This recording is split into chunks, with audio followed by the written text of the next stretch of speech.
Good evening सभी साथियों को, बहुत सारा प्यार, नमस्कार। स्वागत है आपका जीएस की कक्षा में। और इस बार जीएस की कक्षा में एक नया अनुभव, एक नया एक्सपीरियंस, एक तरह से कह सकते हो नए जोश के साथ, नए तरीके के साथ, एक बेसिक शुरुआत, बिल्कुल जीरो से हीरो बनने के सपने को पूरा करने के उद्देश्य से आज से स्टार्ट कर रहा हूं मैं आपके लूसेंट। और लूसेंट जो नीली वाली सभी बच्चों की क्या मानी जाती है, रामबाण। लोग कहते हैं लूसेंट की पढ़ाई मत करिएगा, लेकिन मैं बताऊंगा कि लूसेंट की पढ़ाई करिएगा और बहुत ही जबरदस्त तरीके से एक एक चीज मैं बताऊंगा। और विश्वास मानिएगा, जिस दिन लूसेंट खत्म होगी उस दिन प्रैक्टिस सेट लगाइएगा जाके और बताइएगा सर कितने आपके प्रश्न बन रहे हैं। चलिए, गुड इवनिंग आशीष, अलसित, अंजलि, अमरेंद्र, विनय, अनुराग, राधे राधे, अंकित, शर्मा, कुलदीप, अमित, रविकांत, बहुत बहुत धन्यवाद जो आप हमें इतना प्यार दे रहे हैं। और इतने दिन की जो गैपिंग थी उसके लिए मैं माफी चाहता हूं, थोड़ा सा मैं पारिवारिक कारणों की वजह से कक्षा नहीं ले पाया, लेकिन अब मैं बता रहा हूं बिल्कुल जोश से आया हूं वापस मैदान में। वापस एक धमाकेदार होगी, तो आज का ही परफॉर्मेंस बता देगा कि आगे हमारा बल्ला चलने वाला है कि नहीं। तो भाई साहब, भारत का इतिहास मतलब प्राचीन भारत, लूसेंट, प्राचीन भारत की शुरुआत कर रहे हैं। प्राचीन भारत, फिर मध्यकाल, फिर आधुनिक, फिर उसके बाद भूगोल पढ़ेंगे, फिर साइंस भी पढ़ेंगे, फिर पॉलिटी भी पढ़ेंगे और फिर पढ़ेंगे हम लोग अर्थशास्त्र। हर एक चीज पढ़ेंगे लूसेंट की, एक एक चीज, विविध भी पढ़ेंगे, खेल भी पढ़ेंगे, अंतरिक्ष भी पढ़ेंगे, मतलब जीएस का कोई कोना नहीं छोड़ेंगे। तो आग लगने के लिए तैयार है तो साथी तुम भी शेयर कर दो। बहुत बच्चे कहते हैं ना कि लूसेंट से कुछ नहीं होता, मैं दिखाऊंगा उनको लूसेंट से क्या होता है भाई साहब। बिल्कुल, बहुत बढ़िया, शेयर करना भाई साहब। राधे राधे, जय श्री कृष्णा, बहुत सारा प्यार। मुकेश, अतेंद्र, अमित, चंद्रेश, और टाइम याद कर लो, शाम को 7 बजे मजा आ जाएगा राघव सर के साथ लूसेंट की कक्षा में सभी बच्चों का।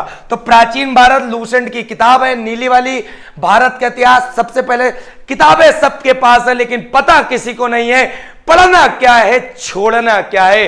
तो सबसे महत्वपूर्ण चीज है जीएस में क्या, जो बच्चे को स्किप करना आ गया वो विजेता है। जैसे सपना चौधरी के गाने देख रहे हो और बीच में कहीं ऐड आ गया तो स्किप करने में भला ये तभी गाने का पूरा मजा आता है। उसी प्रकार आपको जीएस में स्किप करने का आनंद आना चाहिए, ना कि ऐड देखने का। ऐड देखोगे तो बीच में फंस जाओगे और ऐड स्किप करोगे तो सफल हो जाओगे।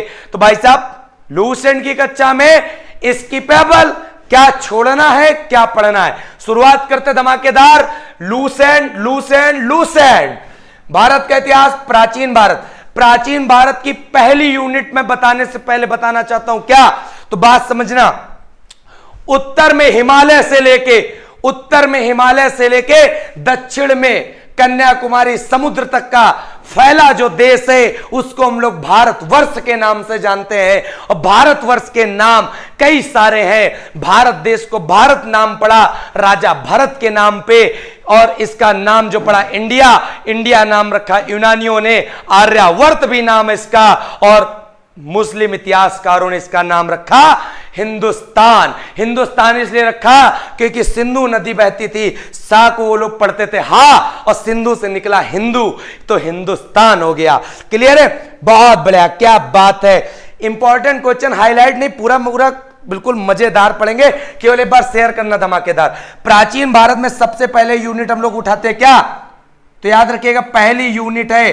तो आपको पता चल गया क्या, क्या पता चला, उत्तर में हिमालय से लेकर फैला, मतलब उत्तर में फैला हुआ क्या, उत्तर में फैला हुआ हिमालय से लेकर दक्षिण में फैला, उत्तर से लेकर दक्षिण में फैला समुद्र तक का जो देश है उस देश को कहते हैं हम लोग भारत देश। क्या कहते हैं, भारत देश कहते हैं। और भारत देश के नाम कई सारे हैं।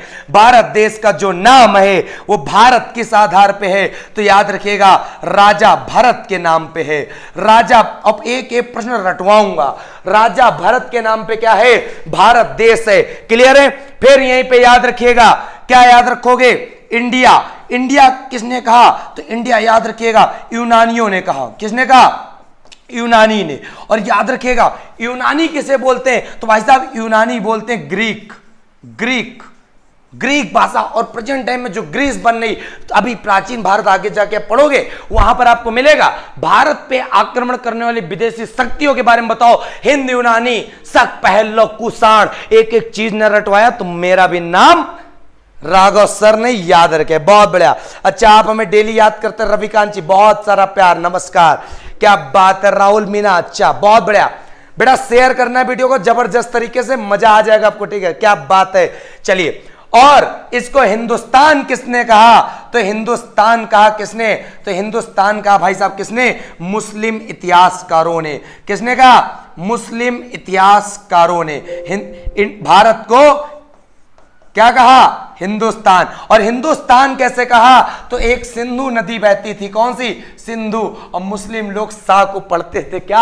हाँ, तो उनसे निकलता था हिंदुस्तान। अपना हिंदुस्तान है ही इतना अजीब, इतना प्यारा, इतना न्यारा। फिर भाई साहब इस प्रकार ये एक इतिहास की कल्पना हो रही है।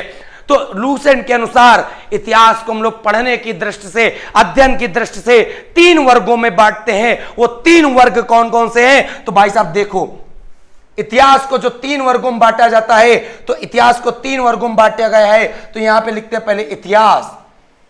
तो इतिहास को 3 वर्गों में बांटा गया है। इतिहास को 3 वर्गों में कौन कौन बांटा गया है? तो भाई साहब तीनों पढ़ना हमें जबरदस्त तरीके से। पहला तो है प्राचीन भारत। क्या है? प्राचीन भारत, पहला भाग। दूसरा मध्यकाल भारत। दूसरा क्या है भाई साहब? मध्यकालीन भारत। और तीसरा क्या है? तीसरा है आधुनिक भारत। और लूसेंट के अनुसार एक और इतिहास का पार्ट पढ़ेंगे। क्या पढ़ेंगे? तो देखिएगा, आधुनिक काल या आधुनिक भारत। एक लूसेंट के अनुसार एक पार्ट और पढ़ेंगे जो है वर्ल्ड हिस्ट्री के नाम से, मतलब विश्व इतिहास। तो विश्व इतिहास, तो इतिहास को 4 वर्गों में पढ़ेंगे हम लोग लूसेंट के अनुसार, जिसमें शुरू करेंगे पहली यूनिट प्राचीन भारत से। और बिल्कुल जबरदस्त तरीके से लूसेंट का कतरा कतरा तुम्हारे शरीर में पिरो दूंगा, सिर्फ तुम हमारा साथ देना। अब याद रखिएगा, बहुत ही एनर्जी के साथ आया हूं वापसी। वापसी मैदान में जब करता है ना, तो घायल शेर होता है, घायल परिंदा होता है। और याद रखिएगा, जबरदस्त तरीके से वापसी है। बहुत बढ़िया भाई साहब, शेयर करना। अगर तुमने शेयर नहीं किया ना, मजा नहीं आएगा। गुरु का मनोबल मत डाउन होने देना, और बता देना लूसेंट की पहली ही कक्षा दमदार थी। शेयर लाइक में कोई कमी मत रहना, मजा आ जाएगा। चलो भाई साहब, सबसे पहले तो प्राचीन भारत को देखते हैं। तो प्राचीन भारत को समझते हैं, तो यहां पे अब लगा लेते हैं प्राचीन Bharat, ancient history. Ancient history, ancient history में सबसे पहली यूनिट क्या है? एशियंट हिस्ट्री में सबसे पहली यूनिट क्या है? तो याद रखिएगा, इतिहास जानने के स्रोत। इतिहास जानने के स्रोत, क्या क्या पढ़ना है महत्वपूर्ण, हर एक चीज आज पता चलेगी। इतिहास जानने के स्रोत, तो पहली यूनिट आपकी यही है, इतिहास जानने के स्रोत प्राचीन भारत में। ठीक है, तो प्राचीन भारत में इतिहास जानने के स्रोत क्या क्या हैं, तो देखते हैं जबरदस्त तरीके से। अब बहुत बढ़िया, क्या बात है, डेली क्लास होगी शाम को 7 बजे यूट्यूब पर होगी भाई साहब। बहुत बढ़िया, बिल्कुल बिल्कुल भाई साहब। आर्यन, राहुल, चलिए बहुत बढ़िया बच्चा। चलिए, इतिहास जानने के स्रोत, तो इतिहास जानने के स्रोत को पता है 4 भागों में बांटा गया है। कितने भागों में? 4 भागों में बांटा गया है। वो 4 भाग कौन कौन से हैं, तो देख लेते हैं। पहले जो भाग है उसका नाम है धर्म ग्रंथ। क्या नाम है? धर्म ग्रंथ। तो धर्म ग्रंथ में आपको क्या क्या पढ़ना पड़ेगा? धर्म ग्रंथ में आपको वेद पढ़ने पड़ेंगे, वेदांग पढ़ने पड़ेंगे, और यहीं पे आपको पढ़ने पड़ेंगे क्या? पुराण पढ़ने पड़ेंगे। और धर्म ग्रंथ में आपको क्या पढ़ना पड़ेगा? पुराण के बाद उपनिषद पढ़ने पड़ेंगे। ये सारे के सारे क्या है? धर्म ग्रंथ के अंतर्गत आ जाएंगे। और धर्म ग्रंथ के बाद जो आपको आएगा वो क्या आएगा? धर्म ग्रंथ के बाद जो दूसरा आएगा वो भाई साहब आएगा ऐतिहासिक ग्रंथ। क्या आएगा? ऐतिहासिक ग्रंथ। तो ऐतिहासिक ग्रंथ में आपको देखो क्या करना है। तो ऐतिहासिक ग्रंथ का मतलब है ना कि जैसे सब प्रमुख प्रमुख लेखकों की पुस्तकें, जैसे भाई साहब आपको यहाँ पे जातक मिलेगी। जातक अभी बताऊंगा किस धर्म से संबंधित है। आपको यहाँ पे आगम मिलेगी। आगम के बाद यहाँ पे आपको अष्टाध्यायी मिलेगी। अष्टाध्यायी के साथ साथ आपको यहां पर क्या मिलने वाली है? आपको यहां पर रास तरंगिणी मिलने वाली है। मतलब एक एक चीज मिलने वाली है भाई साहब, मजा आ जाएगा आपको। ठीक है, और यहां पे मिलने वाले बहुत सारी चीजें। ऐतिहासिक ग्रंथ के अलावा जो तीसरा टाइप है स्रोत, वो क्या है? विदेशी यात्रियों का विवरण, विदेशी यात्रियों का विवरण। तो विदेशी यात्रियों का विवरण, जैसे यहां पर आपको चीनी यात्री पढ़ने को मिलेंगे, कौन से? चीनी। और यहीं पे आपको मिलेंगे यूनानी रोमन यात्री, यूनानी रोमन यात्री पढ़ने को मिलेगा। और यहीं पे आपको मिलेगा क्या? इस एक प्रकार से अरबी लेखक भी आपको यहीं पे पढ़ने को मिलेंगे। तो आपको मैं बिल्कुल एक कैटेगराइज कर रहा हूं किस प्रकार आपको पढ़ना है भाई साहब, क्या क्या महत्वपूर्ण है। फिर जो चौथा मिलेगा, पुरातत्व संबंधी साक्ष्य। पुरातत्व मतलब संबंधी साक्ष्य, मतलब यहां पे अभिलेख पढ़ने को मिलेंगे। अभिलेख का मतलब हो जाएगा क्या? जैसे आपका हाथी गुम्फा अभिलेख पड़ जाएगा, एशिया माइनर का बोगाज कोई पड़ जाएगा, एरण पड़ जाएगा, जूनागढ़ पड़ जाएगा, भीतरी स्तंभ अभिलेख पड़ जाएगा। और याद करवाऊंगा किसका कौन सा है, क्योंकि जूनागढ़ मतलब पता है, जूनागढ़ का एक एक चीज बतवा दूंगा कि गौतमी बलसिरी कैसे आए, नासिक वाला कैसे आया, एरण का कैसे आया, कैसे किसका याद रखना है। गुड इवनिंग बेटा मिस्टर क्लासिकल म्यूजिक, मजा आ रहा तो आज तो जबरदस्त तरीके से शेयर करोगे भाई साहब, बहुत बढ़िया बहुत बढ़िया। हाँ जबरदस्त क्लास अच्छा लगेगा ना, पूरा पूरा लगेगा। तो पुरातत्व संबंधी हम सारे अभिलेख पढ़ेंगे और सारे सिक्कों इक्कों के बारे में जानेंगे। तो सबसे पहले शुरू करते हैं क्या? देखो एक एक चीजें मैं कैटेगराइज कर रहा हूं, ओपन कर रहा हूं कि लूसेंट में आपको चलना कैसे है। तो भाई साहब चलना किधर से? अब धर्म ग्रंथ से चलना है। तो धर्म ग्रंथ से चलने के लिए तैयार हो जाओ सभी लोग। सुशील राही गुड इवनिंग बेटा, बहुत बढ़िया। सूरज विनय शिव पूजन, भाई साहब लाइक शेयर में कोई कमी मत करना, मैं तुमको पढ़ाने में कोई कमी नहीं रखूंगा, मैं आपसे वादा कर रहा हूं। चलो बहुत बढ़िया। अब सबसे पहले शुरुआत करते हैं किससे? धर्म ग्रंथ से। तो धर्म ग्रंथ से जब शुरुआत करते हैं तो भाई साहब सबको पता होना चाहिए क्या? भारत का सर्व प्राचीन धर्म ग्रंथ क्या है? सर्व प्राचीन धर्म ग्रंथ है जिसका नाम है क्या? वेद। और वेद के रचयिता किसे माना जाता है? तो वेद के रचयिता, पहला ही प्रश्न बनता है, सबसे प्राचीन धर्म ग्रंथ में क्या आता है? वेद। और वेद के रचयिता किसे माना जाता है? महर्षि कृष्ण, महर्षि कृष्ण द्वैपायन वेद व्यास, महर्षि कृष्ण द्वैपायन वेद व्यास, इनको माना जाता वेद का क्या? वेद का रचयिता। और इन्होंने वेदों को रचा। तो वेद इन्होंने कितने बताए? तो इन्होंने वेद बताए कितने? 4 वेद बताए। कितने बताए? 4 वेद। पहला वेद इन्होंने बताया ऋग्वेद। कौन सा बताया? ऋग्वेद। फिर दूसरा बताया इन्होंने यजुर्वेद। कौन सा बताया? यजुर्वेद। यजुर्वेद के बाद जो तीसरा बताया इन्होंने वो कौन सा बताया? वो बताया सामवेद। सामवेद के बाद जो चौथा वेद इन्होंने बताया उसका नाम रखा इन्होंने अथर्ववेद। क्या रखा? अथर्ववेद। तो भाई साहब ये 4 वेद थे जो महर्षि कृष्ण द्वैपायन वेद व्यास के द्वारा रचित किए गए। सबसे पहला प्रश्न याद कर लो, वेदों की संख्या कितनी है? तो वेदों की संख्या है भाई साहब कितनी? तो वेदों की संख्या है 4। और कौन कौन से वेद हैं? तो वेद याद कर लो, ऋग्वेद, यजुर्वेद, सामवेद, अथर्ववेद। पूरा एक सिस्टमेटिक वे में पढ़ाऊंगा। कोई भी एग्जाम फाड़ देना जाके, रेलवे हो, एसएससी हो, बैंक हो, कोई भी एग्जाम फाड़ देना जाके पूरी पूरी जीएस यहां से मिलने वाली है, गारंटी। लूसेंट का एक अत्याधुनिक रूप मैं दूंगा। लूसेंट तो सबके पास है लेकिन पढ़ने का तरीका मैं बताऊंगा और एक एक चीज रटवा के छोड़ूंगा। सबसे पहले वेद के रचयिता महर्षि कृष्ण द्वैपायन वेद व्यास। वेदों की संख्या 4, ऋग्वेद, यजुर्वेद, सामवेद, अथर्ववेद। याद रखिएगा सबसे प्राचीन वेद कौन सा है? तो सबसे प्राचीन वेद कौन सा है या सबसे पुराना वेद? उसका नाम है ऋग्वेद। फिर यहां बात आती है सबसे नया वेद कौन सा है? सबसे आधुनिक वेद, उसका नाम है अथर्ववेद। क्लियर? फिर यहीं पे प्रश्न याद रखिएगा। क्या याद रखोगे बालक? इन वेदों में होते हैं उपवेद। क्या होते हैं? उपवेद। तो उपवेद भी याद रखिएगा। कैसे याद रखोगे? तो मैं उपवेद याद कराता हूं। कैसे? तो इधर मैं लिखे दे रहा हूं उपवेद। तो ऋग्वेद का जो उपवेद है उसका नाम क्या है? उसका नाम है आयुर्वेद। क्या नाम है? आयुर्वेद। फिर यजुर्वेद का जो उपवेद है उसका नाम क्या है? उसका नाम है धनुर्वेद। क्या नाम है? धनुर्वेद। फिर सामवेद का जो उपवेद है उसका नाम क्या है? उसका नाम है गंधर्ववेद। क्या नाम है? गंधर्ववेद। फिर बात आती है अथर्ववेद। अथर्ववेद का जो उपवेद है उसका नाम क्या है? उसका नाम है शिल्पवेद। भाई साहब 4 वेद याद कराए और चारों वेदों के उपवेद याद करा दिए। ऋग्वेद का आयुर्वेद, यजुर्वेद का धनुर्वेद, सामवेद का गंधर्ववेद, अथर्ववेद का शिल्पवेद। एक एक पहले यूनिट खत्म कराऊंगा, फिर टेस्ट भी लूंगा, मजा आ जाएगा। बिल्कुल डेली क्लास लूंगा। मीनू जी, शिवराज, आप लोगों का साथ रहेगा, प्यार रहेगा। एसएससी जीडी भी प्रिपरेशन होगी, सबकी प्रिपरेशन होगी। बिल्कुल बिल्कुल भाई साहब, मजा आ जाएगा, बहुत बढ़िया। हाँ, समझ में आ रहा ना? अरे भैया मजा तो आना है तुमको जबरदस्त तरीके से। क्या बात है, बिल्कुल बिल्कुल, क्या बात है। चलिए, बहुत बढ़िया बहुत बढ़िया।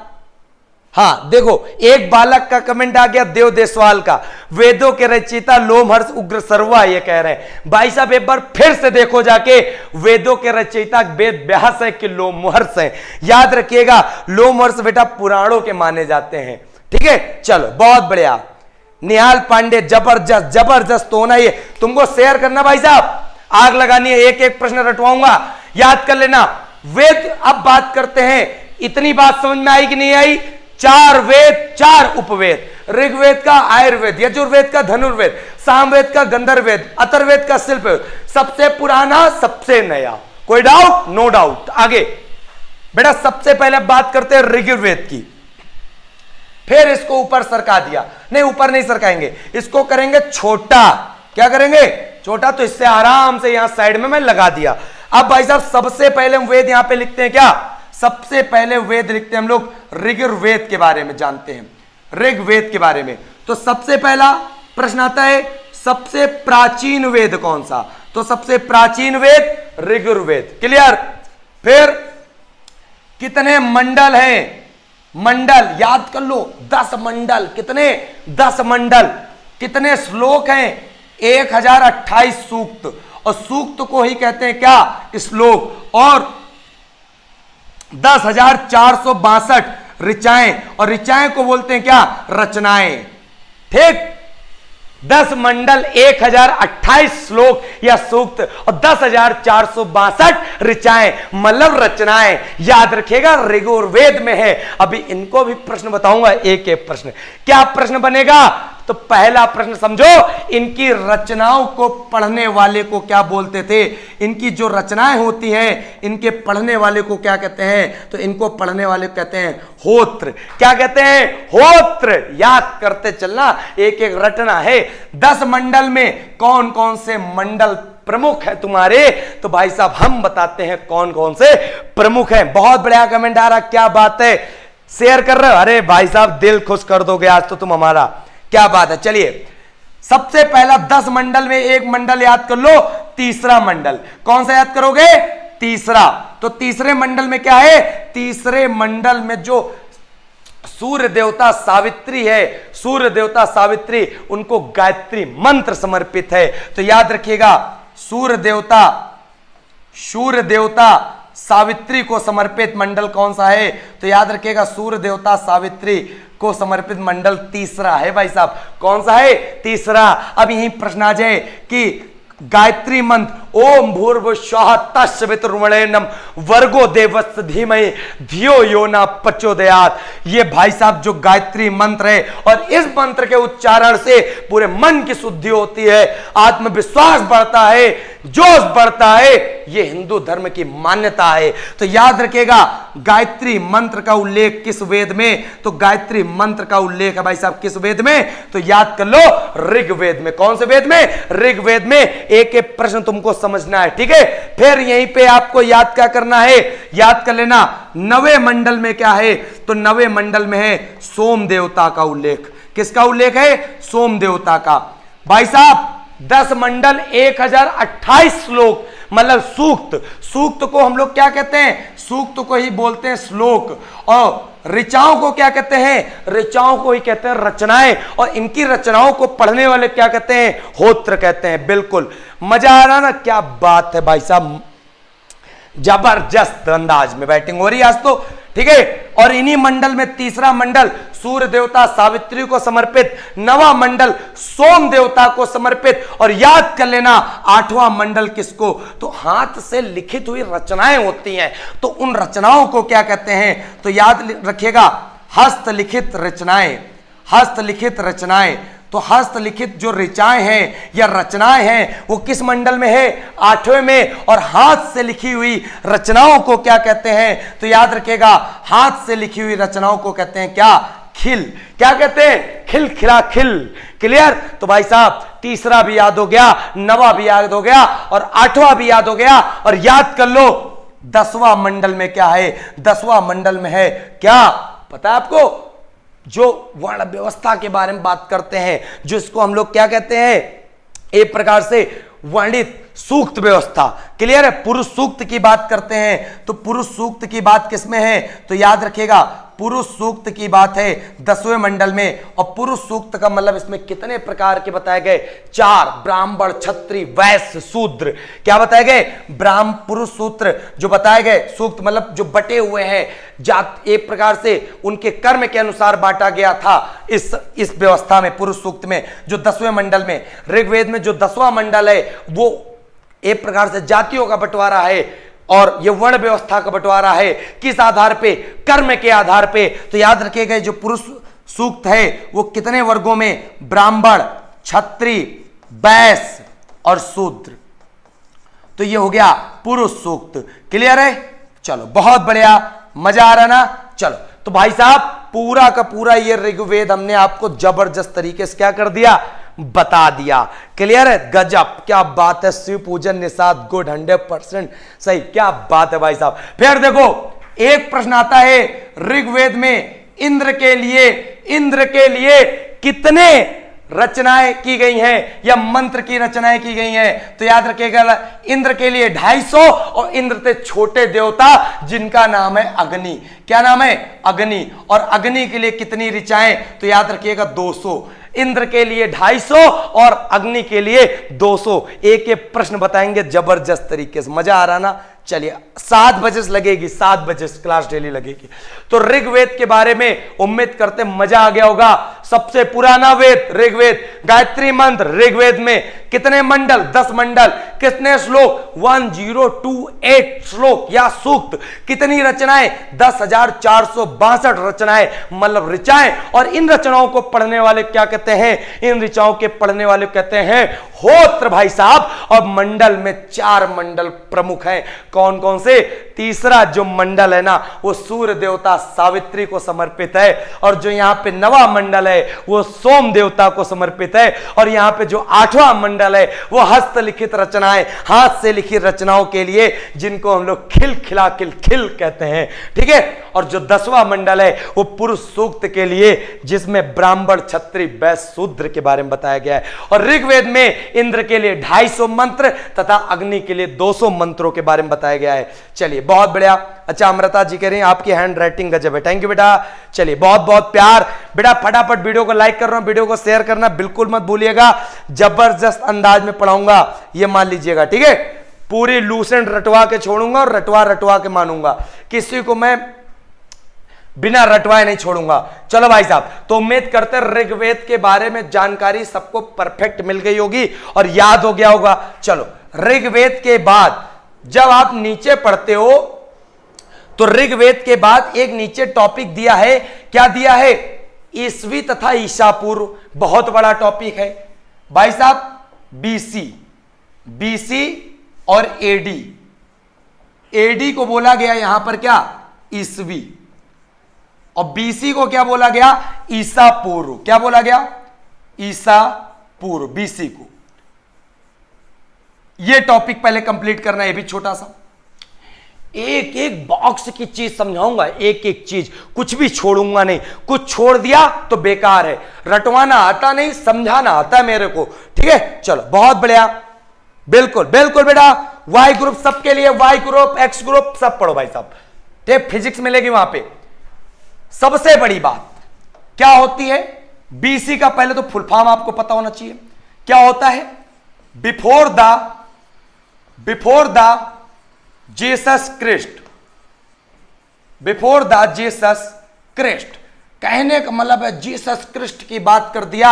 ईसा मसीह के जन्म के पहले का समय क्या कहलाता है? ईसा पूर्व कहलाता है। क्या कहलाता है? ईसा पूर्व। किसको? बीसी को, ईसा मसीह के जन्म के पहले का समय। और याद कर लो एडी का फुल फॉर्म क्या होता है? एडी का फुल फॉर्म होता है एन्नो डोमिनी। क्या बोलते हैं? एन्नो डोमिनी। और एन्नो डोमिनी मतलब ईस्वी, ईसा मसीह के जन्म के बाद का समय। तो इससे पता चलता है ईसा मसीह का जन्म कब हुआ? तो ईसा मसीह का जन्म हुआ कब? 0 ईस्वी। जब भाई साहब जन्म 0 ईस्वी को होता है तो वो होता है क्या? Birthday of Isa Masih.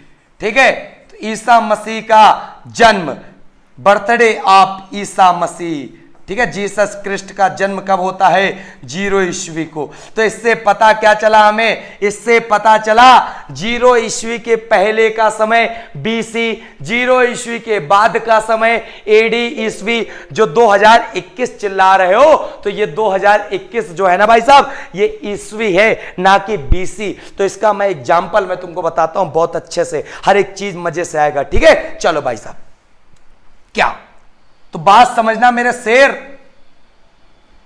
एक उदाहरण मैं तुमको देता हूं। क्या देता हूं? एक महात्मा बुद्ध को जानते ही होगे। तो महात्मा बुद्ध को जब जानते हो तो महात्मा बुद्ध के बारे में पढ़ते हो। इनका जन्म जो होता है वो होता है 563 बीसी। कब होता है? 563 बीसी को। और इनकी मृत्यु कब होती है भाई साहब? इनकी मृत्यु होती है 483 बीसी। कब होती है? 483 बीसी। इससे पता चलता है, जब मैं भी छोटा था पढ़ता था तो भाई साहब हमें लगता था क्या हुआ, जो इतिहासकार है उन्होंने गलत लिख दिया, क्या उल्टा चलने लगे, सटिया उटिया गए, कि पगला गए। तो पगलाए नहीं वो लोग, वो बिल्कुल सही थे, क्योंकि जो समय था ना वो उल्टा ही चलता था। बीसी का मतलब होता है समय को उल्टा चलाना, एटी का मतलब होता है समय को आगे चलाना। क्लियर है? जो प्रेजेंट टाइम चल रहा है, समय आगे चल रहा वर्ष, बीसी का मतलब पीछे जाता है। क्लियर? तो भाई साहब 563 से पीछे आया तो हमको लगा कि ये उल्टा लिख दिए। 483 में जन्म होना चाहिए, 563 मरण होना चाहिए। लेकिन हुआ क्या? वो अपनी जगह सही थे, हम गलत थे अपनी जगह। इसका मतलब हुआ कि जन्म और मृत्यु से यह पता चला कि यह बीसी लिखा हुआ है। बीसी का मतलब उल्टा। तो आज हम तुमको समझाए दे रहे हैं बड़े जबरदस्त तरीके से। तो समझो भाई साहब, क्या समझोगे? तो इसको हम हटाए दे रहे हैं जिससे ये वाला कॉन्सेप्ट यहां पे तुम्हें समझ में आ गया। अब बात समझो, इसी प्रकार बांट दिए गए क्या? 4 संवत। एक संवत का नाम रखा गया जिसका नाम रखा गया विक्रम संवत। क्या रखा गया? विक्रम संवत। और विक्रम संवत के बाद जो दूसरा संवत बनता है वो बनता है कौन सा? शक संवत। कौन सा बनता है? शक संवत। और जो तीसरा बनता है भाई साहब वो बनता है क्या? गुप्त संवत। क्या बनता है? गुप्त संवत। और जो चौथा संवत बनता है वो बनता है क्या? हिजरी संवत। क्या बनता है? हिजरी संवत। तो भाई साहब इससे यह पता चला संवत तो और सारे हैं, कई सारे हैं, लेकिन 4 प्रमुख संवत हमें पढ़ने हैं। कौन कौन से? एक विक्रम, एक शक, एक गुप्त और एक हिजरी। 4 संवत प्रमुख हैं। कौन कौन से? विक्रम, शक, गुप्त और हिजरी।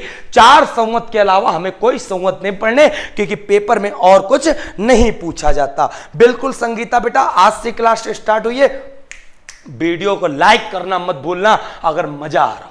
अगर लग रहा हो सर जी लूसेंट को एक रिफॉर्म करे दे रहे हैं, लूसेंट की परिभाषा बदले दे रहे हैं, लूसेंट को लोग जितने टीचर्स थे मोटी मोटी पोथी लेके चले आते, कहते हैं ये पढ़ो तो सिलेक्शन होगा। मैं कहता हूं लूसेंट पढ़ो विथ रिफॉर्म, उसको आधुनिकीकरण के माध्यम से बदलो। चीजों को बदलना आना चाहिए। बैसाखी तो तुमको सब पकड़ा देंगे, चल लोगे। एक बार बैसाखी फेंक के देखो, तब तुमको चलना आता कि नहीं आता, तब देखो भाई साहब। चलो बहुत बढ़िया। देखो 4 संवत हैं, विक्रम, शक, गुप्त, हिजरी। तो बात समझो, सबसे पहला प्रश्न रट डालो सब बच्चा। कहां रटोगे? विक्रम संवत का टाइम पीरियड कितना होता है? तो विक्रम संवत का टाइम पीरियड होता है 57 अथवा 58, कहीं कहीं 57 और कहीं कहीं 58 मिल जाता है। और क्या लगा होता है? बीसी। क्या लगा होता है? बीसी। शक संवत का टाइम पीरियड कितना? तो याद रखिएगा 78 ईस्वी। कितना? 78 ईस्वी। तुम एक चीज देखो, 4 संवत है। गुप्त संवत का टाइम पीरियड कितना? तो गुप्त संवत का 319 और 320 ईस्वी डैश करके, हिजरी का 622 ईस्वी। सारे बचवा का याद हो गया होगा कि 4 संवत कौन कौन से हैं। तो कौन कौन से मेरे बालक? विक्रम, शक, गुप्ता और हिजरी। क्लियर? एक तो हमारे नाम पे याद कर लो, गुप्ता मैं भी हूं तो गुप्त संवत। ठीक, मान लो राघव सर 319 320 याद हो गया तुम्हें। ठीक, तो भाई साहब विक्रम संवत, शक संवत, गुप्त संवत, हिजरी संवत, 4 प्रकार के संवत तुमको हमने रटवाए। क्लियर? सबके टाइम पीरियड तुमने याद कर लिए। अब पेपर में सबसे पहला प्रश्न आईएएस में पूछा गया। क्या पूछा गया? लूसेंट की किताब से पूछा गया। क्या पूछा गया? पूछा यह गया कि निम्नलिखित में से बताओ कौन सा संवत चारों में भिन्न है। तो चारों में संवत भिन्न कौन सा है? तो बता दो। सब में ईस्वी लगा पड़ा है और एकमात्र संवत जो पीछे की ओर दौड़ रहा है, कौन सा? विक्रम संवत। तो भाई साहब बच्चा बच्चा बोलेगा 4 संवत में भिन्न संवत कौन सा है? विक्रम संवत। चाहे आईएएस पूछ ले चाहे जो पूछ ले, तुम्हारा आंसर करेक्ट होगा। क्लियर? यहां पे नॉलेज सहित बात करूंगा मैं। ठीक है, चलो मजा आ रहा ना? बहुत बढ़िया, मजा आना चाहिए भाई साहब। तो सबसे अलग संवत विक्रम संवत, और विक्रम संवत एक ऐसा संवत है जो पीछे की ओर दौड़ रहा, बाकी सब आगे की ओर। चलो मजा आ रहा। अब मैं अपने सचान सर से कहना चाहता हूं थोड़ा सा मुझे पानी की व्यवस्था करा दे, क्योंकि बच्चों को लूसेंट पढ़ा रहा हूं, जबरदस्त अंदाज में पढ़ाना है तो पानी के साथ थोड़ी एनर्जी भी मिलती रहे। गर्मी का मौसम है। चलो भाई साहब मजा आ रहा ना? अरे सपना बेटा इतने क्यों मैसेज भेज रही हो? मैं खुद हट जाऊंगा, स्क्रीनशॉट आप ले लेना बिटिया, परेशान ना हो। ठीक है, चलो चलो बच्चा आगे। तो मेरी गुजारिश है कि मुझे जल पिला दिया जाए। ठीक है, चलो। तो सबसे अलग संवत विक्रम संवत। क्लियर? क्यों? क्योंकि पीछे चलता, बाकी सब आगे चलते हैं। क्लियर है? चलो क्लियर बच्चा? चलिए, बहुत बहुत धन्यवाद सचान सर का, जो अपने राघव सर का इतना ख्याल रखते हैं।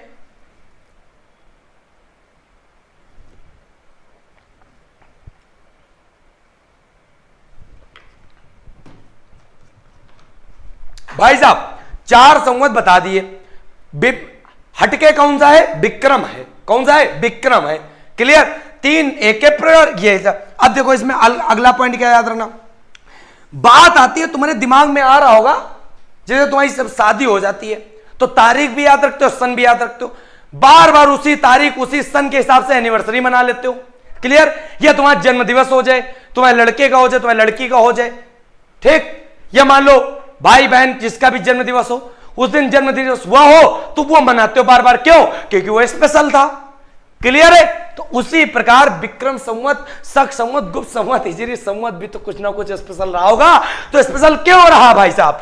तो विक्रम संवत याद रखिएगा, एक राजा थे। कौन राजा थे? उज्जैन के स्थानीय राजा थे, और आज तक इन राजा का नाम नहीं ओपन हुआ अभी तक। उज्जैन के स्थानीय राजा थे और नाम अभी तक का नहीं पता चला इनका क्या था। तो उज्जैन के स्थानीय राजा ने हराया किसको था? शकों को हराया। किसको हराया था? शकों को। अब तुम्हारे मन में बात आ रही होगी सर शक कौन थे? तो मैं बताता हूं कौन थे। भारत में जैसे आधुनिक में पढ़ते हो यूरोपीय कंपनियों का आगमन हुआ, यूरोपीय कंपनियां भारत में आई, अंग्रेज पहले तो आई पुर्तगाल फिर डच अंग्रेज। क्लियर है? पुत्रड़ा डैड फंसा बताया था। ठीक उसी प्रकार भारत प्राचीन भारत में भी आक्रमण हुआ है भाई साहब। मध्य में जैसे मुगलों ने किया, प्राचीन में किसने किया? तो प्राचीन में याद कर लो क्रम, सबसे पहले हिंद यूनानी। प्राचीन भारत में आक्रमण करने वाली शक्तियों का क्रम क्या विदेशी होगा? हिंद यूनानी, फिर है शक, और शक के बाद क्या है? शक के बाद है पहल्लव, और पहल्लव के बाद क्या है? कुषाण। तो सब बच्चा बच्चा बोलेगा प्राचीन भारत में आक्रमण करने वाली विदेशी शक्ति 4 कौन कौन से थी? तो भैया हिंद यूनानी थी, शक थी, पहल्लव थी और कुषाण थी। हिंद यूनानी, शक, पहल्लव, कुषाण। हिंद यूनानी, शक, पहल्लव, कुषाण, 4 शक्तियां प्रमुख थी जो विदेशी शक्ति थी। क्लियर? अब देखो तो उज्जैन के जो स्थानीय राजा रहे विदेशी शक्ति आए थे शक, इनका हरा देना है। तो जिस सन में इन्होंने हराया क्लियर नहीं कर पाया कि 57 एक 58 इसी सन को मनाते हम लोग विक्रम संवत। और विक्रम संवत इसलिए मनाते क्योंकि ये जो राजा थे ना, ये राजा भाई साहब जो थे ना थोड़ा एडवांस थे। इन्होंने जैसे ही जीता इन्होंने अपनी उपाधि रख ली, अपनी उपाधि ग्रहण की। कौन सी? विक्रमादित्य उपाधि। विक्रमादित्य उपाधि का नाम रख लिया। और भारत में अभी तक का इतिहास में टोटल विक्रमादित्य की 14 उपाधियां हो चुकी। कितने लोग विक्रमादित्य की उपाधि ग्रहण कर चुके हैं? 14 लोग विक्रमादित्य की उपाधि ग्रहण कर चुके हैं, जिसमें सबसे फेमस उपाधि जो है वो पता किसकी है? चंद्रगुप्त द्वितीय की। चंद्रगुप्त द्वितीय की सबसे फेमस उपाधि है विक्रमादित्य की, याद रखिएगा। तो इसका तो मतलब समझ में आ गया होगा, आ गया ना, कि ये विक्रम संवत क्यों चालू हुआ? उज्जैन के स्थानीय राजा ने शकों को हराया था और इन्होंने कौन सी उपाधि वापस ग्रहण की? विक्रमादित्य। टोटल इतिहास में आज तक विक्रमादित्य की कितनी उपाधियां हुई?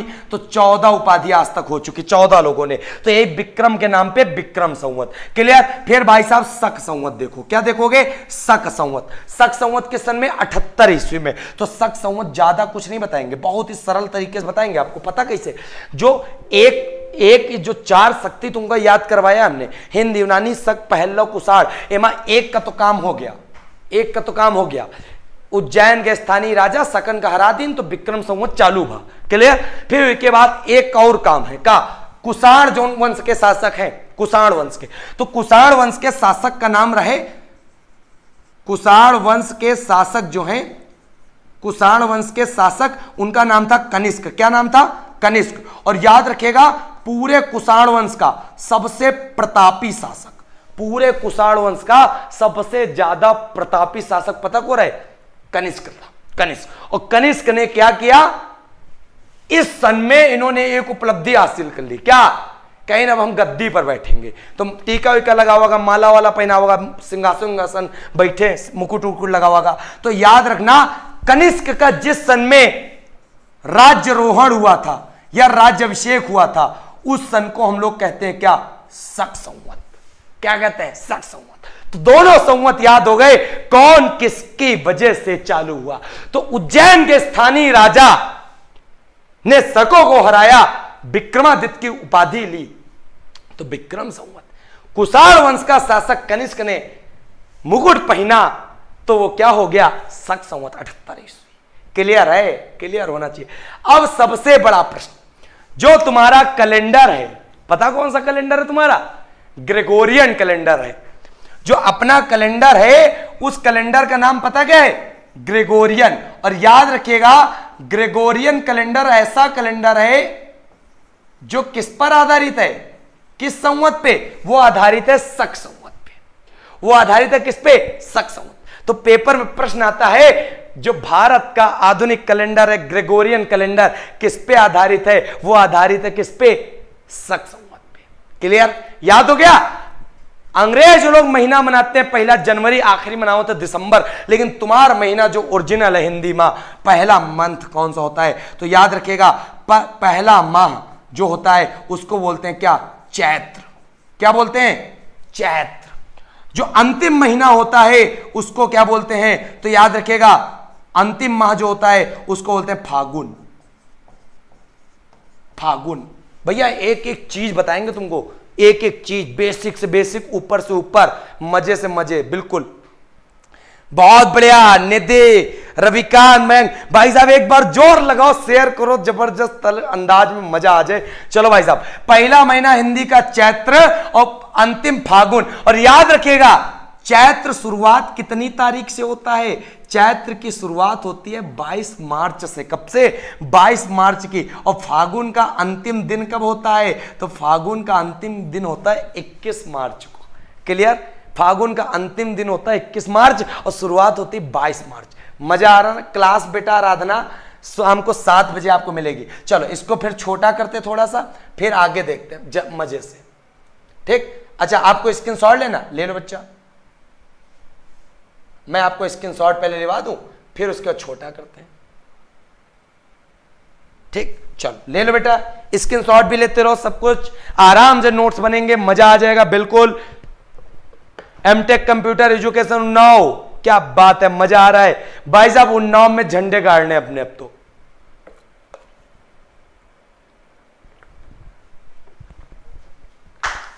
मजा आ रहा ना भाई? बिल्कुल बिल्कुल बिल्कुल बिल्कुल। लिखें कि याद करें समझे तो तुम्हारी इच्छा भैया, याद करो तो। बिल्कुल कमलेश, अब साथ नहीं छोड़ेंगे, लेकिन साथ तुम भी निभाओगे, बेवफा नहीं होगे तुम लोग पता क्या कर, तुमको अकेले छोड़ो तो मजबूरन हमें कोने में जाके बैठना पड़ता है, ठीक है।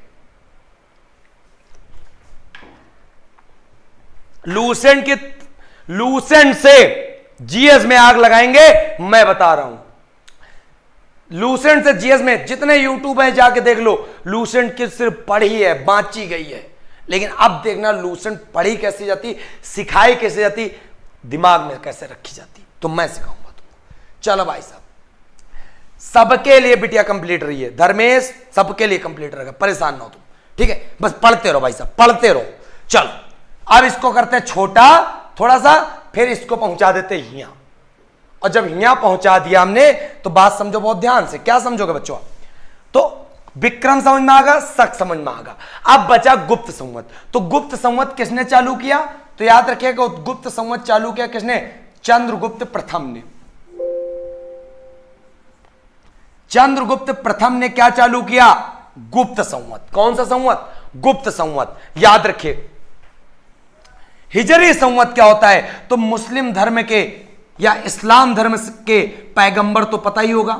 तो मुस्लिम धर्म के पैगंबर का नाम क्या था? तो मुस्लिम धर्म के पैगंबर का नाम था मोहम्मद साहब। मोहम्मद साहब, मुस्लिम धर्म या इस्लाम धर्म के पैगंबर मोहम्मद साहब, ठीक। अब भाई साहब इन्होंने क्या किया? इन्होंने किया ये कि 622 ईस्वी में ये इनको ज्ञान की प्राप्ति हुई। क्या हुई? 622 ईस्वी में ज्ञान की प्राप्ति हुई। और ज्ञान की प्राप्ति कहां पर हुई? तो हीरा नामक गुफा में हुई। कहां पर हुई? हीरा नामक गुफा में। किसको? मोहम्मद साहब को। तो भाई साहब 622 ईस्वी को कहते हैं क्या? हिजरी संवत। पेपर में प्रश्न आ गया, हिजरी संवत कौन से धर्म से संबंधित रहे? तो भैया मुस्लिम भाई वाला संबंधित है इस्लाम धर्म से।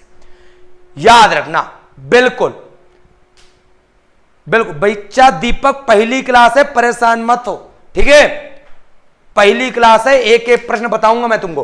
अब सभी बच्चों के लिए एक प्रश्न आ रहा है बहुत ही जबरदस्त अंदाज में। देखता हमारा बच्चों का कितना तेज भाव है।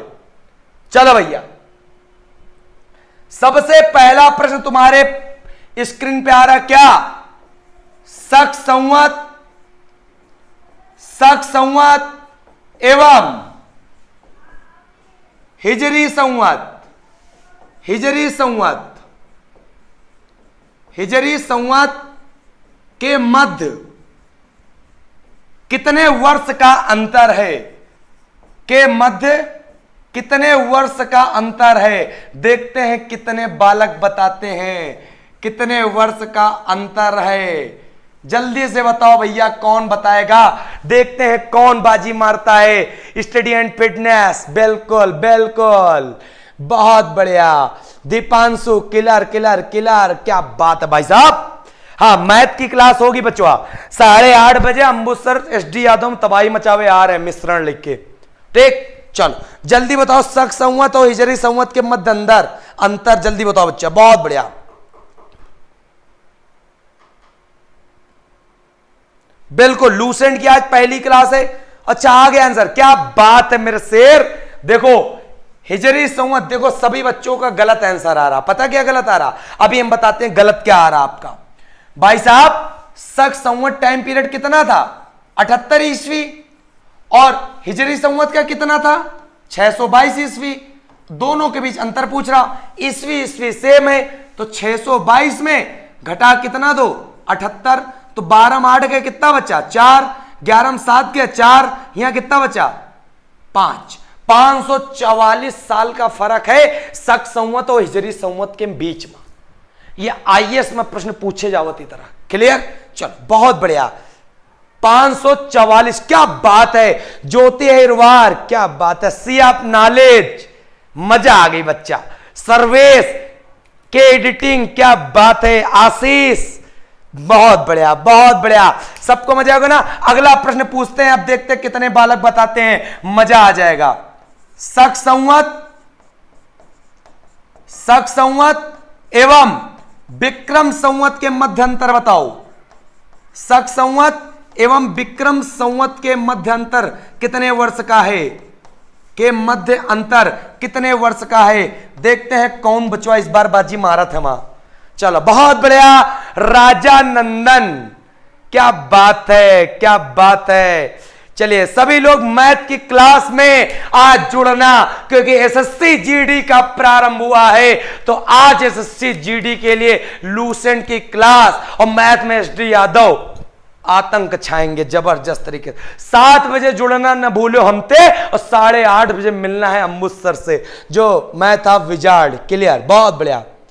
हाँ देख लो कित, अरे बच्चा सब फेल हो गए। 21 साल निकाल के, हमको पता रहा गलती करिए या बच्चा, कोई बात नहीं बच्चों। अब बात समझो बहुत प्यार से। क्या समझोगे?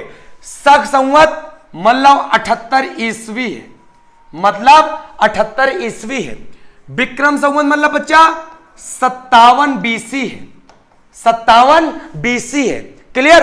तो बात समझो, अब ती ईस्वी नहीं है कि सेम है घटा के रख दो, अब ती अलग अलग है। तो सबसे पहली बात बीसी है मतलब उल्टा चलेगा मामला। उल्टा का मतलब 57, 56, 55, 54। क्लियर? तो भाई साहब 57 से इसी प्रकार उल्टा चलते चलते एक समय ऐसा आएगा कि 0 ईस्वी मिल जाएगी, मतलब 57 साल ये चल के आना पड़ेगा, तभी तो 0 ईस्वी मिलेगी, वरना 0 ईस्वी नहीं मिलने वाली। क्लियर हो गई बात? चलो बहुत बढ़िया। फिर आगे देखो, फिर आगे देखो जबरदस्त अंदाज में। तो 57 ये चल के आए, उसके बाद बचवा क्या करना है? पता क्या करना है? 0 ईस्वी तक गई जाइयो, कहां तक का? 78 तक का, मतलब 1 ईस्वी, 2 ईस्वी, 3 ईस्वी, 4 ईस्वी, 5 ईस्वी, 6 ईस्वी, इस तरह चले जाइयो 78 तक का। और जब 78 साल तक यहां जाओगे तो 78 और 57, 78 और 57 दोनों जोड़ दो, कितना आएगा भाई साहब? 78 57 हो गया, 8 7 15, 7 5 12, 1 13। भैया मैथ सीखे रहे हो, हम भी अम्बुज सर से मैथ सीखते हैं, तभी आप जोड़ पाते हैं, याद रखिएगा। ठीक है? अम्बुज सर हमारी क्लास डेली 2 घंटे मैथ की लगाते हैं। तो 135 वर्ष आ गया किसके किसके बीच डिफरेंस? शक संवत और विक्रम संवत के बीच। तो भैया जितने लोग सही थे, मधु बिल्कुल सही, बहुत बढ़िया। योगेन, संदीप, क्या बात है, मजा आ रहा ना भाई साहब? मजा आएगा। इस तरह के प्रश्न तुमको इतिहास में कोई नहीं पढ़ाएगा, हम पढ़ाएंगे। ठीक है? चलो भाई साहब, बहुत बढ़िया। और कभी भी 58 ईस्वी लेके आ जाए, ऑप्शन 135 ना होए, 136 हो तो वो सही जी। बताओ कैसे हो जी? क्योंकि 57 की जगह वही क्या मान ले हैं? 58, तो 58 मान के चलिए तो 136 आ जी। क्लियर? क्लियर है भाई साहब? चलो मजा आ रहा नहीं आ रहा? शेयर लाइक रुकना नहीं चाहिए, आज आतंक लगना चाहिए। लूसेंट की पहली क्लास है, और बता देना बच्चों को भाई साहब यहां सिखाया नहीं, समझाया जाता, दिमाग में छपाया जाता। ठीक है? चलो, हर जगह तुमने रटने वाली विद्या पढ़ी होगी, यहां रटे होगे नहीं आप। तो भाई साहब सारे संवत अंतर निकाल लोगे, तो अगर एक बार संवत की बात करें तो कितने संवत? 4। कौन सा कैलेंडर अपना आधारित है? शक संवत पे। ग्रेगोरियन कैलेंडर है, पहला महीना हिंदी का चैत्र, अंतिम फागुन। चैत्र की शुरुआत 22 मार्च थे, फागुन का अंतिम दिन 21 मार्च। क्लियर? फिर बच्चा चारों संवत में सबसे अलग कौन सा है? विक्रम। विक्रम एक के पीछे अलग है क्योंकि उल्टा जावत है, बाकी तीनों आगे जावत है। तो विक्रम संवत मतलब कितना? कितना? 57 या 58 बीसी। शक संवत 78 ईस्वी। गुप्त संवत 319 320 ईस्वी। हिजरी 622 ईस्वी। खत्म। फिर विक्रम चालू का है बा, उज्जैन के राजा रहे एक स्थानीय जिनका नाम नहीं पता बया तक का, और वही हराइन के कर है सकन का। तो विक्रमादित्य की उपाधि धारण कर लेन, उसके बाद 14 उपाधि हुई इतिहास में आज तक का, और 14 उपाधि भाई जयमा यह फेमस अपनी उपाधि के नाम पे संवत चला दिन विक्रम संवत। फिर शक संवत हुए पर प्राचीन भारत में विदेशी शक्ति आई रहे, विदेशी शक्ति आई रहे 4। हिंद, यूनानी, शक, पहलव, कुषाण। जेमा कुषाण के राजा रहे कनिष्क, और कनिष्क रहे सबसे प्रतापी शासक, और जब प्रतापी रहे तो चालू कर इनका अपन राज्याभिषेक मुकुट धारण कर ली। तो मुकुट धारण कर ली तो इस संवत बना दिन शक। गुप्त में चालू कर दिन कौन? चंद्रगुप्त प्रथम। और हिजरी मोहम्मद साहब को ज्ञान की प्राप्ति। खत्म काम। तो संवत बीसी ईस्वी का पूरा क्लियरेंस होगा। आज के बाद अब तुमको कोई रोकेगा नहीं, गारंटी मैं बता रहा हूं। चलो बहुत बढ़िया, मजा आ रहा ना? बिल्कुल। नैना पटेल, बिल्कुल मजा आ रहा है, बहुत बढ़िया। मधु प्रभाकर, क्या बात है। रविकांत भाई साहब डेली शाम को 7 बजे जुड़ना। आगे तो ईसवी और ईसा पूर्व खत्म हो गया, तो ऋग्वेद के बाद अब जो अगला वेद आता है उस वेद का नाम क्या है? तो उस वेद का नाम है यजुर्वेद। क्या नाम है? यजुर्वेद। भाई साहब यजुर्वेद। और याद रखिएगा ऋग्वेद की रचनाओं को पढ़ने वाले को होत्र कहते हैं। ऋग्वेद के पढ़ने वाले रचनाओं को क्या कहते हैं? होत्र कहते हैं। लेकिन जो यजुर्वेद की ऋचाएं होती हैं, यजुर्वेद की रचनाएं होती हैं, उनको पढ़ने वाले क्या कहते हैं? उनको पढ़ने वाले को कहते हैं अधर्यु। क्या कहते हैं? अधर्यु। क्लियर? यजुर्वेद की रचनाओं को पढ़ने वाले को। और आपको पता होना चाहिए कि भाई साहब यजुर्वेद का जो उपवेद है उसका नाम क्या है? उसका नाम है धनुर्वेद। क्या नाम है? धनुर्वेद। यजुर्वेद का जो उपवेद है। और यजुर्वेद ऐसा वेद है जिसमें पता क्या है? सारस्वर, सारस्वर पाठ के लिए, मतलब पूजा उजा करने के लिए, पूजा उजा करने के लिए जो मंत्रों का उच्चारण किया जाता है वो कौन सा है? यजुर्वेद है। क्लियर? और याद रखिएगा तुम कविताएं सुने होगे, गद्य पढ़े होगे, पद्य पढ़े होगे, लेकिन एक ऐसा वेद जो गद्य एवं पद्य दोनों में है, तो गद्य एवं पद्य वाला वेद कौन सा है? उसका नाम है यजुर्वेद। और दूसरे नंबर का वेद है ऋग्वेद के बाद ही का नंबर आता। क्लियर? एक एक प्रश्न रटवाएंगे, मानेंगे तुमको। बहुत बढ़िया। चलिए बहुत बढ़िया, जबरदस्त तरीके से पढ़ रहा है भाई साहब।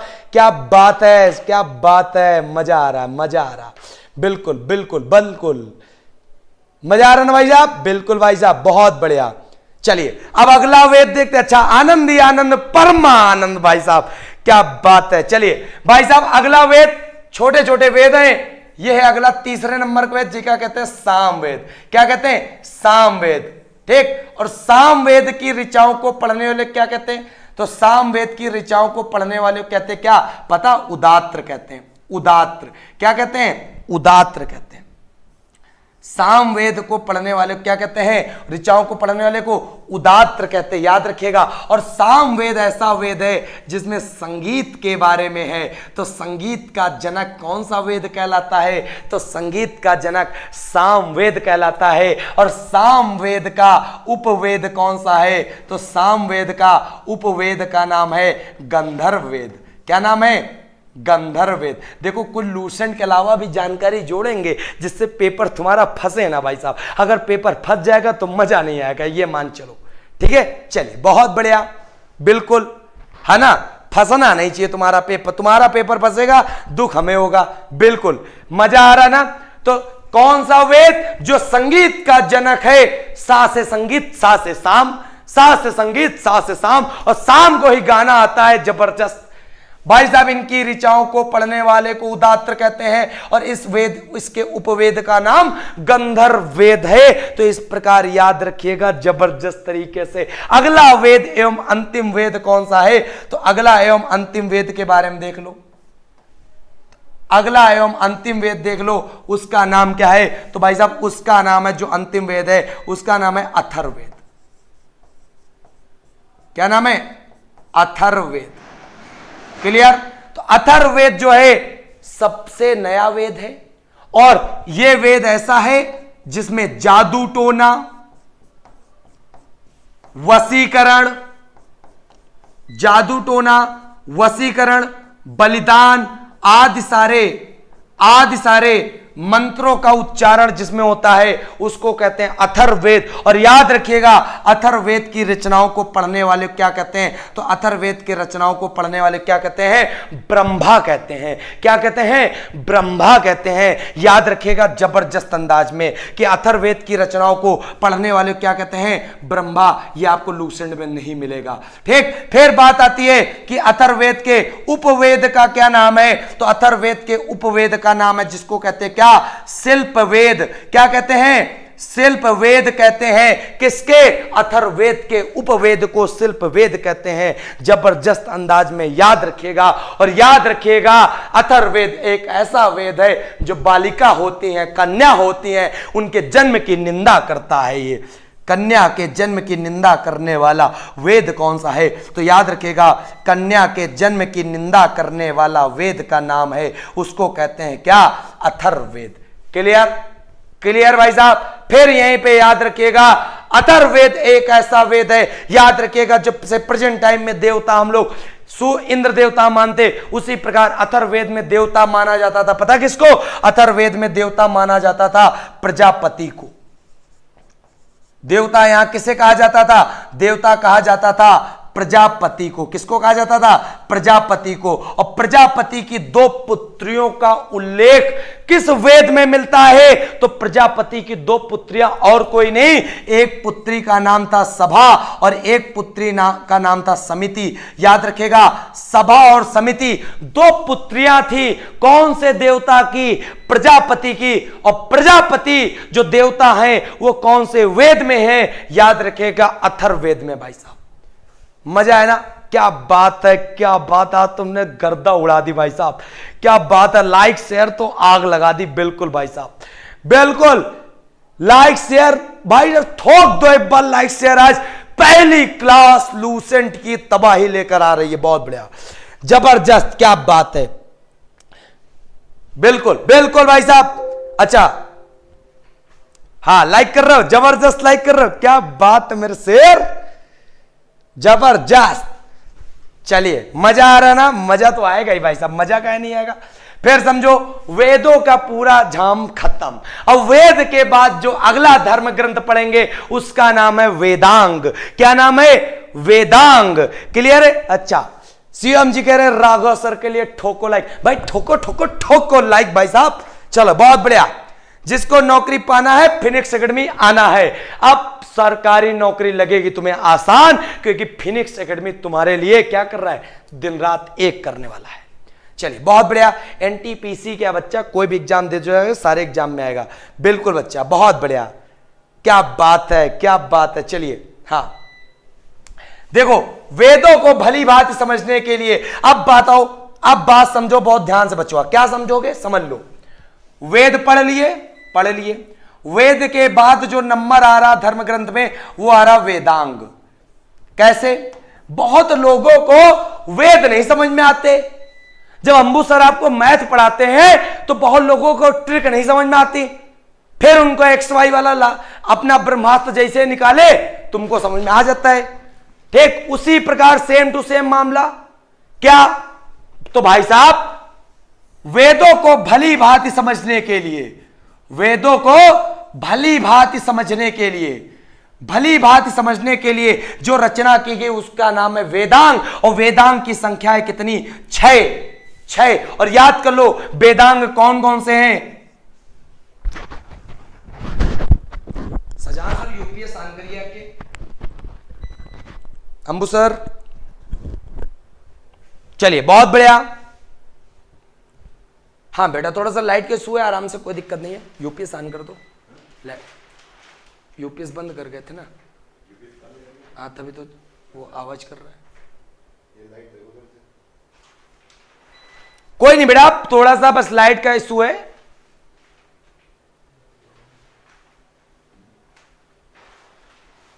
चलिए, वेदांग की संख्या कितनी है? 6। अब वो 6 याद कर लो कौन कौन। एक का नाम है शिक्षा, एक का नाम है ज्योतिष, एक का नाम है कल्प और एक का नाम है निरुक्त। शिक्षा, ज्योतिष, कल्प, निरुक्त और एक का नाम है छंद और व्याकरण। तो भाई साहब टोटल जो वेदांग हैं वो कितने हैं? वेदांग है 6। कौन कौन से? तो याद रखिएगा, शिक्षा, ज्योतिष, कल्प, निरुक्त, छंद, व्याकरण। पेपर में प्रश्न फंसा क्या? निम्नलिखित में से कौन सा वेदांग नहीं है बच्चों? तो आप आराम से बता दोगे शिक्षा, ज्योतिष, कल्प, निरुक्त, छंद, व्याकरण, ये सारे क्या हैं? ये सारे वेदांग हैं। और वेदांगों की रचना सिर्फ इसलिए की गई क्योंकि बहुत लोगों को वेद समझ में नहीं आए। तो वेद जिनको समझ में नहीं आए तो उसके लिए रचना करनी पड़ी किसकी? वेदांग की। और वेदांग की संख्या कितनी है? 6।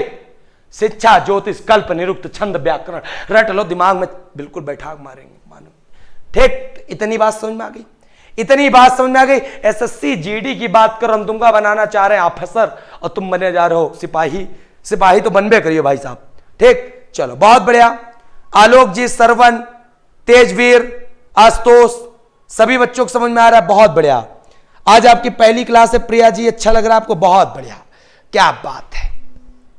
चलो भाई साहब आगे आगे क्या करते हैं, देखो अब बहुत अच्छे से याद कर लो, क्या पता वेद के बाद वेदांग है, वेदांग के बाद पता क्या है, वेदांग के बाद है पुराण।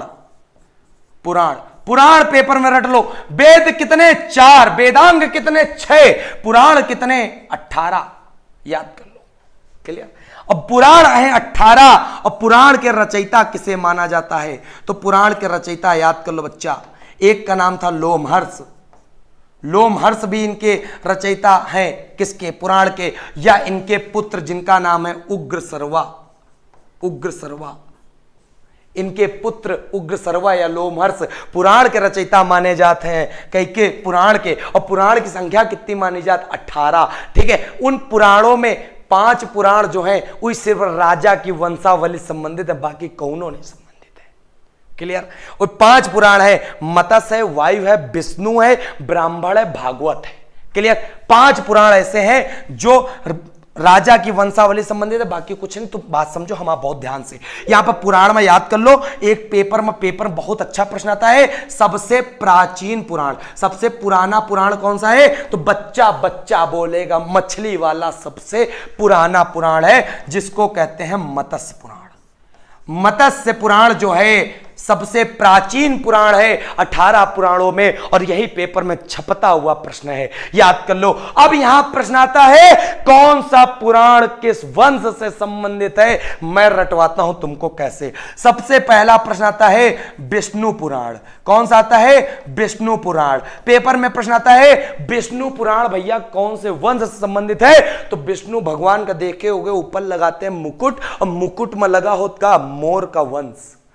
मोर के वह पंखुड़ी लगी रात, और जब मोर की पंखुड़ी लगी होती है तो उससे बनता है, पता क्या, उससे बनता है मौर्य वंश, उससे बनता है मौर्य वंश। तो क्लियर हो गई होगी बात, विष्णु पुराण कौन से वंश से, मौर्य वंश से संबंधित है। याद हो गया, मौर्य वंश से संबंधित, भगवान विष्णु मुकुट, मुकुट में लगा मोर, वो बनेगा मौर्य वंश, क्लियर। एक एक प्रश्न रटवा देंगे, लाइक शेयर की संख्या रुकनी नहीं चाहिए, तांडव मचेगा, ये याद करके चलना। अब यहां पे बात आती बहुत जबरदस्त तरीके से, पता क्या, तो हम बताते हैं। अगला पुराण है यहां वायु पुराण, कौन सा पुराण है, वायु पुराण। अब पेपर में छपत है कई बार प्रश्न कि वायु पुराण किस वंश से संबंधित है, तो भैया वायु को जब इधर उधर होती है तुमको नहीं दिखती तो हमको कैसे दिखेगी, तो जब दिखेगी नहीं तो मामला क्या है, गुप्ते गुप्त चल रहा। तो जब गुप्ते गुप्त चल रहा तो वायु मतलब गुप्त, तो कौन सा वंश, गुप्त वंश। तो वायु पुराण मतलब गुप्त वंश। भैया लूसेंट रटवाते समय हम समझाते हैं तुमको, एक एक जीएस के प्रश्न रटवाएंगे और एक बिल्कुल सीरियल से चलेंगे, ठीक है। चलिए बहुत बढ़िया, समझ में आ रहा ना, मजा आ रहा, चलिए बहुत अच्छा लग रहा है सर पढ़ाई, बहुत बढ़िया बच्चा, मजा आएगा, पूरी पढ़ाई रटवाऊंगा। और सभी लोगों को सही बता रहे, अगर तुमने हमारा पूरा साथ दे दिया, पहला नंबर है आज पेज का और अंत तक का जाएंगे, 300 के ऊपर पन्ने हैं, सारे पन्ने रटवाएंगे, हमें एक एक पूरे छपवा देंगे दिमाग में, और डेली का डेली प्रश्न भी करवाएंगे, मजा आएगा तुमको, याद करके चलना। बस वीडियो को ज्यादा से ज्यादा शेयर करना, और डेली क्लास होगी, शाम को 7 बजे होगी, शाम को 7 बजे क्लास होगी लूसेंट की, बिल्कुल एक छपता हुआ चला जाएगा, चैन बनेगा, और कुछ दिन बाद आएगा क्या, तांडव, मतलब बच्चा बच्चा बोलेगा लूसेंट तो अब हमारी है। जैसे बिहार का बच्चा रटा हुआ होता है क्या, पूरी लूसेंट, उसका रिवीजन होगा, यूपी एमपी राजस्थान सब बच्चा, हरियाणा सब जगह का बच्चा यहां पढ़ेगा। मधु जी आप अध्यापिका हैं लेकिन अब पीसीएस की तैयारी कर रही हूं, अचानक आपकी क्लास देखी बहुत अच्छा लगा, चलिए बहुत बढ़िया। बच्चा 5-5 सब्सक्राइबरों बढ़ाओ है तुमका लूसेंट में, क्योंकि अब यहां पढ़ाई में हम ज्यादा का 5-5 सब्सक्राइबर तुमको बढ़ाने में मजा आ जाएगा, ठीक। चलिए मनीष भारती, सुमित, बिल्कुल शाम को 7 बजे क्लास होगी, जबरदस्त तरीके से होगी, बहुत बढ़िया, बहुत अच्छा लग रहा है ना सभी बच्चों को, बिल्कुल। ऋतिक जी एक ये बात मत पूछा करो, ये लूसेंट कितने दिन में खत्म हो जाएगी, अच्छी तरीके से पढ़ना चाहते हो कि लाइन रटवा दें, बताओ। अगर अच्छी तरीके से पढ़ना चाहते हो तो अच्छे से पढ़ो, चलो।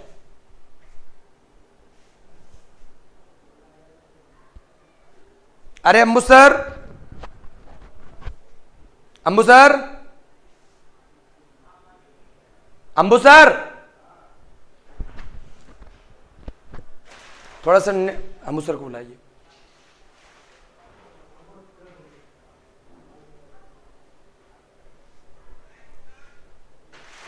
फिनिक्स वाली आईडी रुक रही है।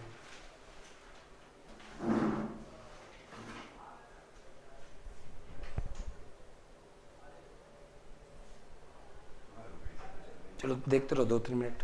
चलो बच्चे, इतनी बात समझ में आ गई। देखो भैया, हम लोग हैं अध्यापक और हमें लोग पूरा काम कर लेते हैं। 1-2 आते हैं जो एडिटर लोग होते हैं, बहुत उनका हम लोग मनाते हैं तभी काम हो पाता है। ठीक, चलो तो इतनी बात समझ में आ गई। अब एक पुराण और याद कर लो, उस पुराण का नाम है मत्स्य। और मत्स्य पुराण जो है वो कौन से वंश से संबंधित है? तो याद कर लो, मत्स्य पुराण संबंधित है किससे? तो याद कर लो, मत्स्य पुराण किससे संबंधित है? आंध्र सातवाहन से। किससे? आंध्र सातवाहन से। तो आंध्र सातवाहन से कौन सा पुराण? तो याद रखिएगा, उसको नाम है मत्स्य। तो भैया मौर्य वंश से कौन सा? विष्णु जी सिर पर लगाए मुकुट, उम्मा लगा मोर, तो विष्णु पुराण मौर्य वंश। फिर गुप्त वंश, वायु चली गई। सचान सर का फेवरेट डायलॉग, वायु का मतलब उल्टा युवा, और युवा से हम याद करवा रहे हैं, वायु से गुप्त, मतलब गुप्त रहता मामला। फिर आंध्र सातवाहन वंश, मत्स्य पुराण। क्लियर? चलो पुराण का मामला क्लियर। भाई साहब आगे आगे समझो मेरे बच्चों, पुराणों का मामला समझ में आ गया तुम्हें अच्छे से। इसको छोटा करें तो इस प्रकार यहां पे धर्म ग्रंथ की बात हो जाती है पूरी कंप्लीट। तो अब यहां पे बात समझो, क्या समझोगे भाई साहब? बहुत जबरदस्त कॉन्सेप्ट है कि एक कॉन्सेप्ट पूछा जाता है, वेद आए, वेद के बाद क्या आए? तो याद कर लो, वेद आए, वेदों के बाद क्या आए? तो वेदों के बाद आए ब्राह्मण। वेदों क्या है? ब्राह्मण। और ब्राह्मण के बाद आए क्या? अरण्यक। और अरण्यक के बाद क्या आए? अरण्यक के बाद आए उपनिषद। ये पूरा का पूरा क्रम आप रट डालो, पूरा का पूरा क्रम रट डालो, वेद, ब्राह्मण, अरण्यक, उपनिषद। और याद कर लो, यहां पे उपनिषद का भी प्रश्न आएगा तो पेपर में आप बता देना उपनिषद कितने हैं। तो उपनिषद है 108, पुराण रहे 18, और पुराण के 18 में बीच में लगा दो 0 तो हो जाते हैं क्या? 108। अच्छा, नेट की दिक्कत हो रही? चल, बहुत बढ़िया, सभी बच्चों को समझ में आ रहा है ना? बिल्कुल, हाँ। अंबु सर बहुत बढ़िया पढ़ाते हैं, पूनम जी, और बिल्कुल आज तो बिल्कुल आएंगे, बहुत जबरदस्त तरीके से पढ़ाएंगे आपको। ठीक है, चलिए। हाँ बेटा, डेली चलेगा, परेशान हो। लूसेंट रुकने वाली नहीं, लूसेंट अब खत्म। ठीक, चलो तो ये पूरा का पूरा क्रम याद कर लो, वेद, ब्राह्मण, अरण्यक, उपनिषद। ये लूसेंट में लाइन नहीं है, ये मैंने चुराई है एक जगह से, तो पेपर में प्रश्न आया है, वेद, ब्राह्मण, अरण्यक, उपनिषद। और याद कर लेना, उपनिषद का मतलब होता है, उप मतलब क्या? उप मतलब क्या?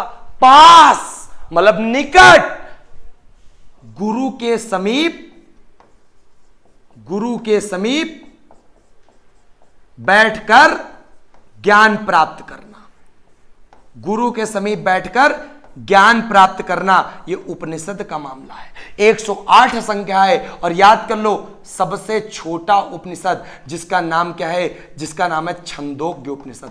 क्या है? छंदोग्य उपनिषद। और याद कर लो, एक उपनिषद है जिसका नाम है मुंडको उपनिषद। और मुंडको उपनिषद से पता क्या लिया गया भैया? देश की आन बान शान, सत्यमेव जयते, जिसको हम लोग कहते हैं क्या? आदर्श वाक्य। तो आदर्श वाक्य जो सत्यमेव जयते है वो कौन से उपनिषद से लिया गया? तो सत्यमेव जयते लिया गया मुंडको उपनिषद से। क्लियर? एक एक प्रश्न समझ में आ रहा है।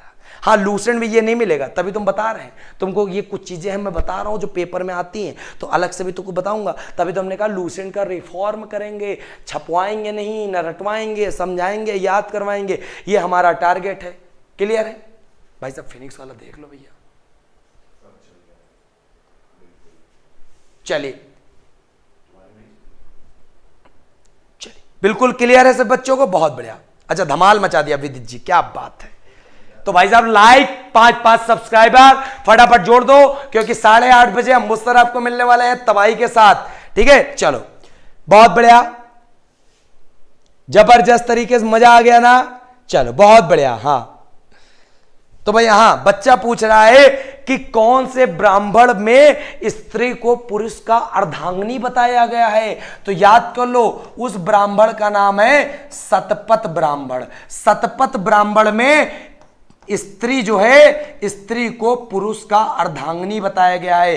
पुरुष का अर्धांगिनी किस ब्राह्मण में, तो याद कर लो पुरुष का अर्धांगिनी बताया गया किस में, तो वो बताया गया भैया सतपथ ब्राह्मण में। किस में बताया गया है, सतपथ ब्राह्मण में। एक एक प्रश्न रटवा के मान नंदू को, ठीक है। 7 बजे चलेगी हिमांशु बेटा, 7 बजे सभी बच्चों को लेकर आओ। 5 बच्चों को एसएससी कवर होगा, यूपी ट्रिपल एससी कवर होगा, एमपीपीएससी कवर होगा, सब कुछ कवर होगा, कुछ भी नहीं बचेगा, ये मान चलो। यूपी पुलिस, यूपी एसआई की वैकेंसी आने वाली, सब कुछ कवर होगा, ठीक है। चलो बहुत बढ़िया, हाँ मजा आ गया ना। तो भाई साहब इस प्रकार हमारे सारे के सारे धर्म ग्रंथ होते हैं समाप्त। और जब धर्म ग्रंथ होते हैं समाप्त तो अब बारी है विदा लेने की। तो भाई साहब अब मिलेंगे हम आपको कब, कल शाम 7 बजे, तारीख 26 मार्च 2021 शाम का 7 बजे मिलबे बहुत ही जबरदस्त तरीके से। तो हाँ बिल्कुल, अच्छा फिनिक्स एकेडमी को बहुत ही धन्यवाद देना चाहते हैं। थैंक यू बेटा, आप सभी का प्यार है। और धन्यवाद अगर आप व्यक्त करना चाहते हैं तो 10-10 सब्सक्राइबर, कितने 10-10 सब्सक्राइबर जोड़ देना। जबरदस्त बता रहे हैं, पहली बैटिंग रहे, जबरदस्त आनंद आया होगा। अगली क्लास में छक्का चौवा पड़ी है जबरदस्त तरीके से, ठीक है। तो पहली बैटिंग बिल्कुल अंदाज में हुई है वीरेंद्र सहवाग की तरह। चलो बहुत बढ़िया। अच्छा 5 बार दबा दिनो लाइक। अरे भैया 5 बार न दबाओ, 4 बार दबाओ तो मनबो करता है। अच्छा 5 बार दबाओ, पहले लाइक, फिर डिसलाइक, फिर लाइक, फिर डिसलाइक, फिर लाइक। क्या बात है, बहुत बढ़िया। मधु चांदनी, कितने बच्चों को आज मजा आया फटाफट कमेंट करके बताओ। और जब वीडियो समाप्त हो जाए तब बताना लूसेंट की सीरीज जो पहले स्टार्ट हुई है फिनिक्स एकेडमी और लक्ष्य ऑफिशियल के द्वारा, जानदार शानदार कैसी है। चलो बहुत बढ़िया। अच्छा 2 घंटे क्लास कर दें, चलो कर देंगे, तो कोई बात नहीं। आज पहली क्लास थी, तुम्हारा प्यार मिला है। प्यार शाम को कल 7 बजे सबका मिलना है। और अभी 8:30 बजे अंबु सर आ रहे हैं मैथ मत तांडव मचाने, मिश्रण के सारे सवाल आज खत्म करने एसडी यादव के। चलो बहुत बढ़िया। अच्छा हाँ पूरे वीडियो रहेंगे और कब तक मत पूछो, एक एक प्रश्न कराऊंगा बस, अब हमारी इतनी गारंटी है, ठीक। चलो बहुत बढ़िया। ऋतिक चंद्रवंशी 10 नहीं 100 जुड़वाएंगे, बस ये बता दो लूसेंट कब खत्म करोगे। लूसेंट खत्म करेंगे बस, आप समझते चलो, ठीक है। 1 महीना का टारगेट लेके चल रहे हैं, खत्म करेंगे, फिर हम मैराथन भी क्लास लगाएंगे। आयुष जी कह रहे सर जब आप इतिहास पढ़ाते हो तो इतिहास हलवा लगता है, कल धमाल होगा। धमाल भी होगा, धमाका भी होगा, पड़ाके भी दबेंगे, छुछुरिया भी चलेगी। चलो साथियों सभी बच्चों को अब बोलते हैं हम शुभ रात्रि, जय नींदा मैया की जय, ठीक। तो भैया अब चलते हैं हम भी विश्राम करने, आप भी पढ़ो, रिवीजन करो, मैथ लेके आ जाओ, क्योंकि 15 मिनट है, पानी वानी पी आओ, फिर उसके बाद मिलना अमृतसर से। तो अब हमारा हो गया समय खत्म। तो साथियों जय हिंद, जय भारत, वंदे मातरम।